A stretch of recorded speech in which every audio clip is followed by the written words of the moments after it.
السلام عليكم خوتي خواتاتي، مرحبا بكم في هذا الفيديو جديد اللي غادي نهضروا فيه على واحد الموضوع اللي كيهم بزاف ديال المغاربه، واللي هو ارخص المدن في المغرب من ناحيه العقار. اللي بغى يشري دار شقه ولا ارض كيبقى يسول بزاف فين نقدر نلقى سكن مزيان وفين نلقى ارخص ثمن، وشنو المدن اللي مازال فيها فرص ديال السكن اللي رخيصه، واش نلقى حاجه مزيانه بثمن معقول. اليوم غادي نوريكم ارخص 10 المدن في المغرب، وغادي نعطيكم التفاصيل على الاثمنه ديال الشقق والاراضي والميزات والعيوب ديال كل وحده فيهم. كيف ما كتعرفوا العقار في المغرب ما واضحش بزاف، مدن كبيره بحال كازا، الرباط، طنجه اسعار فيهم غاليه بزاف، صعيب تشري او تكري خصوصا وسط المدينه. وحتى المدن السياحيه بحال مراكش، اكادير، فاس اثمنه كتبقى بين وبين.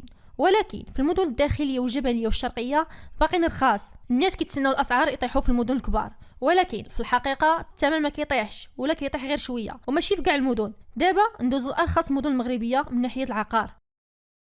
في المرتبه العاشره كاينه مدينه وجده. الشقق في مدينه وجده ابتداء من 300 حتى 400 الف درهم، اراضي كيبداو ما بين 1000 حتى 2000 درهم المتر. السكن في وجده فيه بزاف ديال المميزات بحال الهدوء، الطابع التجاري وقريبه من الحدود، ولكن لعيوبها فرص العمل محدوده بزاف وشبه منعدمه. تاسعا بركان. الشقق في بركان كيبداو من 2500 حتى 350 الف درهم، اراضي الثمن ديالهم من 1200 حتى 1800 درهم المتر. المميزات ديالها هي انها مدينه فلاحيه صغيره وهاديه، وحتى هي العيب ديالها النشاط الاقتصادي محدود بزاف.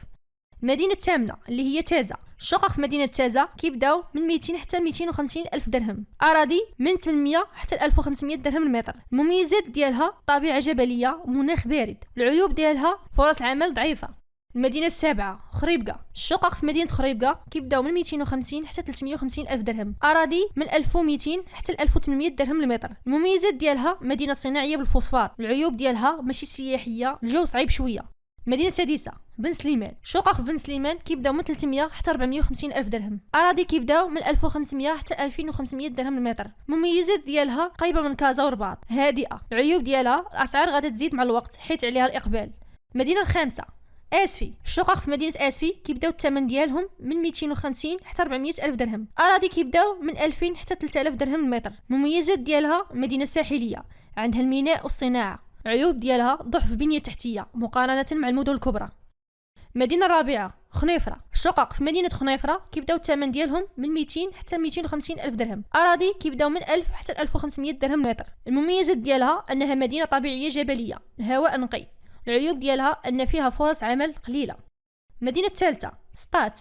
الشقق في مدينه سطات كيبداو من 300 حتى 500 الف درهم، اراضي 2000 حتى 3000 درهم المتر. المميزات ديالها انها جات في موقع استراتيجي بين كازا ومراكش. العيوب ديالها اسعار بدات كتزاد بزاف. المدينه الثانيه قصر الكبير. الشقق في قصر الكبير كيبداو من 200 حتى 300 الف درهم، اراضي 1000 حتى 1800 درهم المتر. المميزات ديالها موقع قريب من طنجه وعرائش. العيوب ديالها ضعف البنيه التحتيه. واخيرا عرائش.